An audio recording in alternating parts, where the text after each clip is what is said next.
안녕하세요.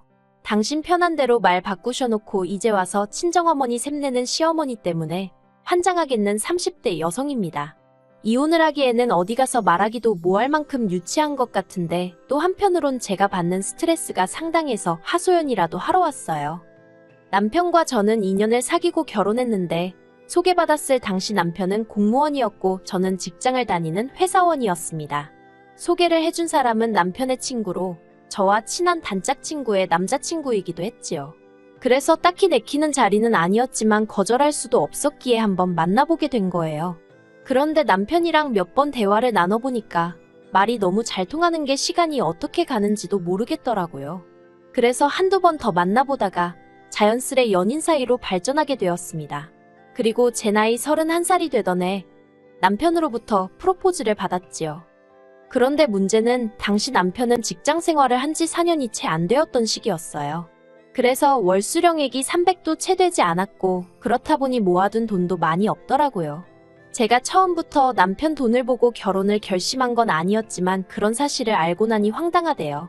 결혼 전에는 솔직히 대놓고 돈 이야기를 하기가 껄끄러워서 그냥 남편 하고 다니는 모습이라던가 씀씀이로 대충 짐작만 했었는데 그제서야 그러지 말 거라고 후회가 되더라니까요. 친정부모님이 결혼 허락을 해주실지도 걱정이었지요.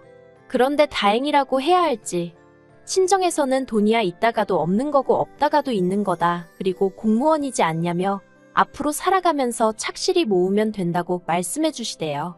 그래서 시댁으로부터 3천 받고 신혼살림은 친정부모님이 소유하신 아파트에서 시작하는 걸로 얘기가 되었네요. 이후로 결혼한 지 1년 만에 저는 아이를 갖게 되었습니다. 원래는 직장에서 자리를 잡고 어느 정도 신혼도 즐기고 아이를 가질 생각이었거든요. 그런데 결혼 직후부터 어머님이 아이는 언제 가질 거냐며 하도 성하셨어요. 애만 낳으면 당신이 다 키워주겠다는 달콤한 제안도 하셨고요. 물론 어머님이 하시는 일도 있으시고 평소에 스스로 건강에 대해서 걱정도 많으신 분이라 처음부터 맡길 생각은 없었습니다. 그래도 아무튼 어머님이 어찌나 손주 타령을 하시는지 그리고 또 한편으론 부모가 젊어야 건강한 애를 낳을 수 있다는 소리도 들려오더라고요. 그래서 이런저런 이유로 처음 계획과는 달리 아이를 좀 일찍 갖게 되었네요. 문제는 제가 다니던 회사에 출산휴가나 육아휴직 같은 제도가 있기는 했지만 다 쓰는 사람이 전무후무했다는 거예요. 그렇다 보니 어찌나 눈치가 보이던지요. 게다가 제가 속한 부서의 여직원도 적어서 가뜩이나 승진에 있어 불리한 상황이었거든요. 그래서 임신 7개월 차까지는 평소처럼 출퇴근하며 직장 생활을 이어갔습니다. 사람들이 그러다 큰일 난다고 만류하는데도 버티고 다녔지요. 하지만 결국 퇴근 후 집에 오는 길에 현기증으로 쓰러지고 말았어요. 그때 더는 안 되겠다 싶어서 회사에 출산휴가를 냈습니다. 이후에는 육아휴직을 썼고요. 그런데 육아휴직을 쓴 지 3개월이 채 되지 않았을 무렵 회사 상사로부터 잘 쉬고 있냐? 회사는 바빠 죽겠다며 언제쯤 복귀할 수 있냐는 식의 연락을 두어 차례나 받았습니다. 상사는 별뜻 없이 한 말이라 했지만 주변 친구들은 그러다 너 복귀했는데 자리 없어져 있는 거 아니냐며 웃더라고요. 그리고 솔직히 저도 그런 상상을 안 해본 게 아니라서 한마디로 마음이 조급해졌어요. 그래서 남편에게 혹시 육아휴직 좀 쓰면 안 되냐고 물었더니 자기도 눈치가 보여서 어렵다는 거예요. 공무원이니까 저랑 좀 다를 줄 알았는데 거기도 거기대로 사정이 있더라고요. 그래서 어머님께 연락을 드렸어요. 그런데 전화로 여쭤봤는데 어머님이 생각해보고 말고도 없이 딱 잘라서 안 된다고 못 봐주신다고 하시는 거예요. 당시 신우가 출산을 코앞에 두고 있었는데 신우가 애를 낳으면 그 애를 봐주기로 하셨다면서요. 남편보다 2살 어린 신우는 속도 위반으로 결혼을 했는데 신우 남편 쪽에서 반대하는 결혼이었어서 그쪽에서는 아무런 도움도 받지 못하는 상황이었어요. 그 반대가 얼마나 심했냐면 결혼식장에 시아버지 되시는 분은 아예 오지를 않으셨으니 말다 했지요. 그리고 어머님 입장에서야 당신 딸이니 얼마나 안쓰럽고 그랬겠어요. 당연히 도와주고 싶으셨을 거예요. 그래서 애를 못 봐준다고 하시는 어머님을 원망하고 서운하고 그런 것도 없었습니다. 그런데 그 무렵 제 상황을 알게 되신 친정어머니가 그럼 당신이 봐주면 어떻겠냐고 하시대요. 솔직히 친정어머니한테 그런 부탁을 드리고 싶진 않았거든요. 어쩌다 공원에서 손자손녀한테 시달리는 어르신들을 보고 있으면 마음이 안 좋을 때가 한두 번이 아니었으니까요. 그런데 친정어머니는 요새 저희 딸이 그렇게 눈에 밟혔다면서 당신은 괜찮다고 사양말라 하시는 거예요. 그래서 결국 염치불구하고 친정어머니께 부탁을 드렸어요. 사실 당시 언론에서 시터들이 애기들 괴롭히고 그러는 뉴스도 많았거든요. 그래서 남에게 맡기는 건 정말 내키지가 않았기에 한편으론 차라리 잘 됐다 싶었습니다. 그리고 이미 친정어머니 아파트에서 얹혀 살고 있기도 했고 이제 몇 시간이건 간에 친정어머니가 아이도 봐주시게 되었으니 가만히 있으면 안 되겠더라고요. 그래서 남편과 상의 끝에 한 달에 150만 원씩 드리기로 했습니다. 원래는 사실 200만 원 정도를 생각했는데 오히려 친정어머니가 먼저 그렇게 다 당신 주고 나면 언제 돈 모아서 독립할 거냐고 한사코 안 받겠다 하셔서 150만 원으로 합의를 봤어요. 그나마도 그중 50만 원은 다시 외손녀인 저희 딸한테 먹을 거 사주시고 옷 사주시고 하는데 쓰셨지만요. 그런데 문제라고 해야 할지 친정어머니가 오셔서 애만 봐주고 가셨으면 좋겠는데 청소며 빨래며 뭐라도 하나 더 해주시려고 그러시더라고요. 냉장고가 비어있다 싶으면 밑반찬도 싹 만들어다 주시고 감사한 마음과 동시에 너무 죄송하대요. 그래서 저도 그때부터는 아침에 1시간이라도 더 일찍 일어나서 부지런 떨어가며 청소고 뭐고 웬만하면 집안일은 하나라도 더 해놓고 출근을 했어요. 제 입으로 말하긴 뭐하지만 친정어머니도 저도 서로를 많이 배려했다고 생각해요. 그래서 서로 싫은 소리 나오는 거 없었고 오히려 서로에게 정말 고마운 기억을 많이 만들게 되었지요. 그런데 이런 생활을 한 반년쯤 했을 무렵이었습니다. 그날은 어머님 생신이라서 저희 부부 신혼의 부부까지 시댁에 다 같이 모이게 되었는데요. 저희 부부나 신혼애나 어쨌든 친정어머니한테 애를 부탁하고 있는 입장이다 보니 이래저래 할이하기가 많더라고요. 그러다 남편이 먼저 그래서 우리는 장모님한테 한 달에 150씩 드리고 있다고 쓸데없는 소리를 하는 거예요. 솔직히 말이 좋아 150이지. 저는 제 나름대로 월세에 애 봐주는 비용에 이것저것 다 같이 뭉뚱그려 드리는 거라 어디 가서 말도 못하겠던데. 그런데 그 소리를 들은 어머님 얼굴이 뭐랄까 좀 이상해 보였어요. 언짢으신 것 같기도 했고요. 그런데 눈치 없는 남편은 그런 어머님 표정을 못 본 건지 신우더러 너는 엄마한테 얼마 주고 애를 맡기냐고 그러는 거예요. 그러자 신우도 이내 표정이 안 좋아지고 그때 신우 남편은 담배 한 대 피고 온다며 자리를 비웠습니다. 그렇게 신우 남편이 자리를 비우고 나자 신우가 저희 남편더러 오빠는 무슨 그런 쓸데없는 소리를 하냐면서 짜증을 내더라고요. 그리고는 이내 저한테 불똥이 튀어서는 언니네 어머니가 그렇게 달라더냐며 무슨 딸한테 돈을 받냐는 거예요.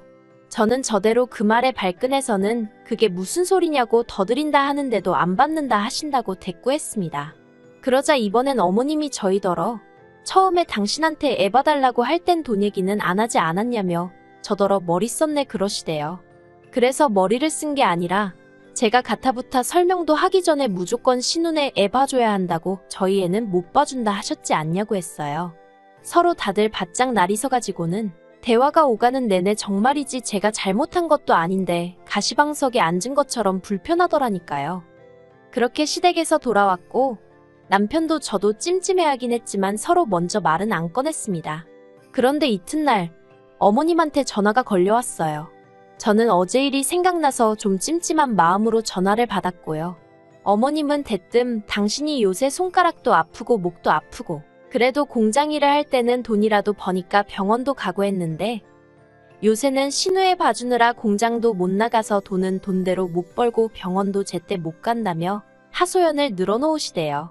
저는 저대로 사무실이라 눈치가 보여서 빨리 들어가 봐야 하는 상황이었는데 말이에요. 그렇다고 앓는 소리 하시는 어머님 전화를 끊기도 뭐하고. 그런데 그때 어머님이 먼저 그래서 말인데 친정에 얘기해서 너네 엄마 못 오게 하랍니다. 이제 저희 애는 당신이 봐주시겠다고요. 그래서 제가 그럼 아가씨네 애는 어떡하냐니까 그거야 지가 알아서 할 일 아니겠냐대요. 지 애미 돈도 한 푼 안 주는 엑스라며 당신도 이제 신경 쓰고 싶지 않다나요. 듣고 있기가 참 거북하더라고요. 그리고 어쨌든 간에 그렇게 되면 신우랑 제 사이가 안 좋아질 건 불보듯 뻔한 일이었지요. 그리고 설령 신우가 괜찮다고 하더라도 처음부터 어머님이 도와주셨다면 모를까 친정어머니랑 스케줄 맞춰가며 자라고 있는데 이제 와서 어머님이랑 솔직히 친정어머니가 저희 집에서 애 봐주시는 거랑 어머님이 저희 집에서 애 봐주시는 건 아예 다른 이야기잖아요. 그래서 저도 딱 잘라서 그렇게는 안 될 것 같다고 거절을 했습니다. 그리고 어머님은 그런 저에게 화가 단단히 나셔서 전화를 끊으셨고요. 마음이 불편하긴 했지만 그래도 별 걱정은 하지 않았습니다. 솔직히 어머님이 억지를 쓰신 거니까요. 그런데 어머님의 억지는 거기서 끝이 아니었습니다. 저랑 전화를 끊자마자 그 길로 저희 친정어머니한테 전화를 하셨더라고요. 그리고는 당신 먹고 살기 힘든 이야기를 한참 늘어놓으시곤 다시 공장에라도 나가봐야겠다며 도와달라고 하시더래요. 그래서 친정어머니가 떨떠름하긴 했지만 뭘 어떻게 도와드리냐고 물으셨는데 저희 애 보면서 신혼의 애도 같이 봐주면 안 되겠냐 그러시더랍니다. 애 하나 보나 둘 보나 똑같지 않냐면서 집도 안 멀다고 저희 집에 갈 때 신혼에 들려서 애를 데리고 가란 식으로 얘기를 하시더래요. 친정어머니가 어이가 없어서 그게 말이 되냐고 반문하니 말이 안 될 건 또 뭐냐고요. 제가 이 이야기를 전해 듣곤 얼마나 황당했는지 몰라요. 친정어머니는 어머님이 스트레스를 많이 받으시나 보다며 걱정을 하시는 눈치였지만 저는 아무리 그래도 그렇지 어떻게 사돈한테 전화해서 그런 억지를 쓰실 수가 있나 싶어서 말이 다 안 나오더라니까요. 제가 남편더러 막말로 어머님 제 정신이신 거 맞냐고 어떻게 우리 엄마더러 신혼의 애를 봐달란 소리를 할 수가 있냐고 따졌습니다. 그러자 남편도 황당한지 말을 잇지 못하더니 전 솔직히 이때만 해도 남편이 제 편인 줄 알았어요. 아니 100번 양보해서 적어도 제 입장을 이해하는 줄 알았지요. 그런데 한참 동안 말없이 있다가 기껏 한다는 소리가 자기 어머니가 얼마나 힘들면 그런 말씀을 하셨겠냐는 겁니다. 그러면서 저더러 무조건 나쁘게만 볼 게 아니라 어떻게 어머님을 도와드릴 수 있을지 한번 생각을 해보라는 거예요. 어이가 없어서 안방으로 들어가 한참을 누워 있었어요. 어떻게든 끓어오르는 분을 삭히려고 말이지요. 그런데 도무지 참아지지가 않아서 다시 거실로 나왔습니다. 그랬더니 남편은 지가 뭘 잘했다고 TV나 보고 있는 게 아니겠어요. 제가 TV를 꺼버리곤 남편한테 그래서 어머님을 어떻게 도와드리자는 거냐고 따졌습니다. 그러자 남편이 한다는 말이 어머님이 신호해보면서 저희 애도 보게 하자고 그리고 장모님 들이던 돈 어머님 들이자대요. 그래서 정말 내키진 않았지만 그래 한번 두고 보자라는 생각으로 남편 말대로 해봤어요. 솔직히 일주일이면 어느 쪽이든 상황 판단이 되겠지 싶었으니까요. 친정어머니한테 상황을 설명하고 어머님께 친정어머니가 해주시던 스케줄 그대로 어머님께 넘겨드렸고 꼭 따라달라 부탁드렸습니다. 그런데 아니나 다를까 일주일 내내 저희의 하원 시간 하나 못 맞춰주신 거 그건 양반이에요. 심지어 콧물 흘리는 신우애를 데리고 저희 집에 오셔서는 저희 애까지 같은 가재수건으로 콧물부터 시작해서 오만 곳을 다 닦아주시고 결국 저희 애까지 아프게 되었습니다. 정말이지 어머님한테 소리라도 지르고 싶은 심정이었네요. 그리고 하나를 보면 열을 안다고 남편도 그런 상황을 보더니 이건 아니다 싶었는지 그냥 원래대로 장모님께 부탁드리자면서 저한테 미안하다 하더라고요. 그런데 더 어이가 없는 건 어머님이 일주일 봐준 것도 봐준 거니 150만 원에서 50만 원은 줘야 할 거 아니냐입니다. 그러자 참다 못한 남편이 어머님더러 손주들 팔아서 장사하냐고 소리를 지르더라고요. 그뿐만이 아니에요. 신우는 신우대로 어머님한테 화가 나서는 악을 써댄 모양입니다. 모녀 사이에 무슨 막말이 오갔는지는 정확히 전해주는 사람이 없어서 모르겠지만 아무튼 지금 그래서 어머님하고 저희 남편 그리고 신우까지 전부 다 서로서로 안 보고 지내는 중이에요. 솔직히 아무리 부모 자식 사이라고 해도 세상 천지에 무조건적인 희생을 기대해서는 안 되는 것 같습니다. 그리고 가까운 사이일수록 말이고 행동이고 조심해야 할 필요도 있는 것 같고요. 어머님이 저희나 신우네 부부를 대하시는 태도나 신우가 어머님을 대하는 태도나 저로 하여금 여러 가지 생각을 하게 하대요. 한편 남편은 자기 식구들의 행동이 부끄러울 뿐이라며 저보기를 민망해 하더군요. 그래서 제가 남편더러 그러니까 당신부터라도 말 한마디라도 어머님께 상냥하게 해드리고 신우 앞에서 돈 얘기 같은 민감한 주제는 생각 좀 하고 말하라고 한마디 했어요. 물론 어머님도 저희나 신우한테 말 한마디라도 부드럽게 해주시면 더없이 좋겠지만 그걸 제가 어머님한테 이렇게 해주세요, 저렇게 해주세요 할 수 있는 것은 아니니 제가 마음을 접는 편이 낫겠지요. 아무튼 시댁 식구들 사이야 어쨌든 피를 나눈 한 가족이니 언젠가 풀어지긴 할 거 아니겠어요. 그러니 제가 유난스럽게 나서서 어머님과 신우 사이를 중재하고 그럴 생각은 추호도 없습니다. 그저 조용히 제 할 도리만 하면서 상황이 어떻게 돌아가는지 지켜보려고요.